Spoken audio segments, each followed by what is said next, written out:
হয়, এই মুহূৰ্তত মই উপস্থিত আছো শিমলগুৰি কেন্দ্ৰীয় বজাৰত।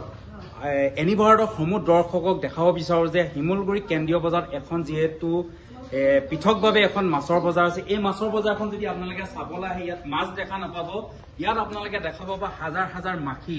আচলতে এই বজাৰখনত 10খনকৈ গাড়ী থকা স্বত্তেও কিন্তু ইয়াত মাখিৰ উপদ্ৰৱত আচলতে এখন গাড়ীহে দেখা গৈছে আৰু কাষ্টমাৰসকলে ইয়াত মাছৰ গাড়ী বিচাৰি হাহাকাৰ লগাইছে। আমি প্ৰায় এঘণ্টা সময় দেখিলো, এখন মাছৰ গাড়ীৰ ওচৰত আছিলো, কিন্তু এজনো কাষ্টমাৰ আমি দেখা নাপালো।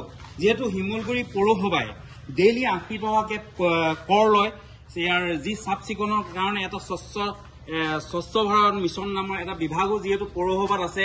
এই বিভাগটো আচলতে শিমলগুৰি পৌৰসভাই আচলতে ধোঁৱা চামত উতলি দিয়া দেখা গৈছে যে স্বচ্ছতা নামত আচলতে দেশৰ প্ৰধানমন্ত্ৰীও সদায় কৈ থাকে যে স্বচ্ছতা অৱলম্বন কৰিব লাগে, কিন্তু শিমলগুৰি পৌৰসভা যিহেতু বিজেপিৰ দখলত আছে যদিও এই স্বচ্ছতা অৱলম্বন কৰিব পৰা নাই।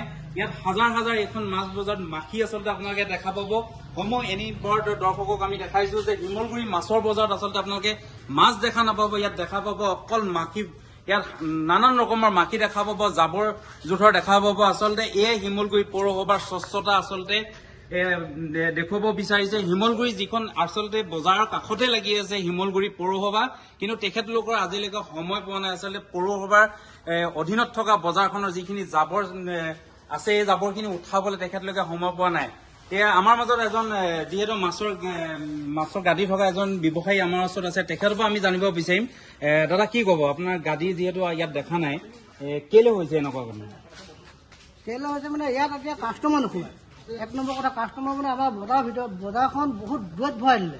কাষ্টমাৰ বিচাৰি হাহাকাৰ কৰিবলগীয়া, কাৰোবাক সুধিবলগীয়া হয় যে মাছৰ বজাৰ ক'ত আছে। কোনোবাই আঙুলি টুৱাই দেখালে মানে তেতিয়া বজাৰলৈ 2-এটা কাষ্টমাৰ সোমাই আহে। যিখিনি ওচৰ চুবুৰীয়া মানুহ, গোটেই মানুহখিনিহে চিনি পায় যে শিমলগুৰি মাছৰ বজাৰ এইখনে। বাহিৰৰ পৰা অহা মানুহক কেতিয়াও চিনি নাপায় যে মাছৰ বজাৰ ক'ত আছে। আগত আমি মাছৰ বজাৰ আছিলে আমাৰ ডেইলি বজাৰ, সেই এতিয়া যিখন নতুনকৈ বজাৰ বনালে বাণিজ্য কেন্দ্ৰ কি বজাৰ এখন বনালে, নতুনকৈ ডাঙৰ বজাৰ যিখন বনালে, সেই বজাৰখনত আমাৰ বজাৰ গাড়ী আছিলে। তাৰ পৰা আমাক মিউনিচিপালিটি অফিচৰ পৰা ক'লে যে তোমালোকে ইয়াৰ পৰা উঠি যায়, আমি বজাৰখন বনাই দিম, তোমালোকৰ গাড়ী ইয়াতে পাবা। যেতিয়া বনাই হৈ গ'ল, হোৱাৰ পাছত আমাক ক'লে কি বজাৰখন বোলে তোমালোকে ইয়াত নাপাবা, আমি তলতো বোলে গোটেইটো পাৰ্কিং বনাই দিলোঁ, তোমালোকৰ বজাৰ বোলে আমি এক্সট্ৰাকৈ তাত ক'ৰবাত এডোখৰত বনাই দিম।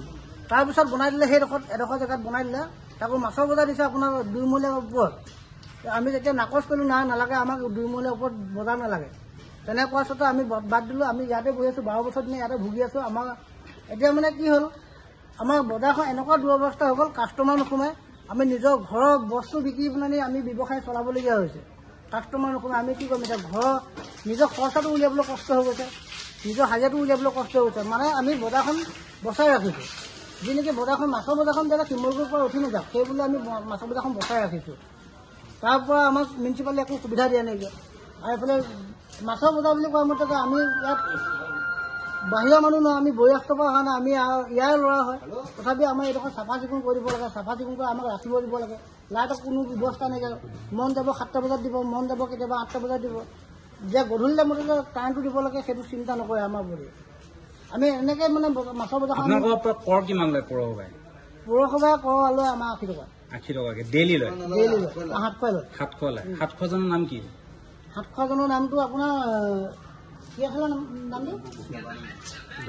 দেৱাংগৰ। তেখেতে 80 টকাকে লয়। হয়, আচলতে দেখা গৈছে যে যিজন 700 আছে তেখেতে ইয়াৰ পৰা 80 টকাকে ডেইলি কালেকশ্যন কৰে কৰৰ নামত, কিন্তু স্বচ্ছতাৰ নামত গোটেই স্বচ্ছতাই আচলতে শিমলগুৰি পৌৰসভাই ধোঁৱা চাঙত উঠাই দিলে।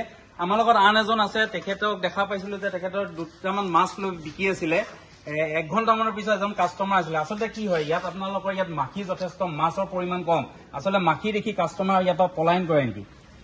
পলায়ন কৰে মানে আচলতে পৰিৱেশটো চাই কিনে আঁতৰিবলগীয়া বাধ্যতা হয়। বিশেষকৈ মাখিৰ কাৰণে, লেতেৰাটো হোৱাৰ কাৰণে মাখিটো বেছি হৈছে।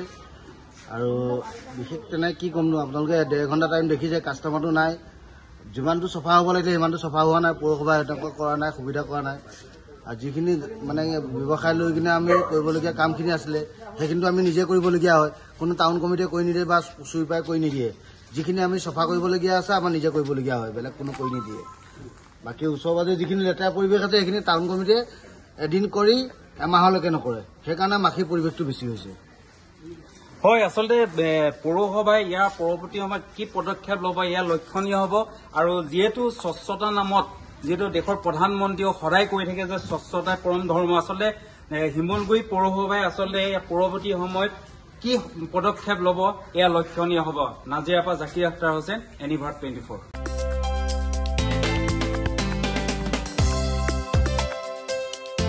আপোনাৰ ঘৰখন আৰু অফিচ চালে চকুৰুৱাকৈ সজাওক।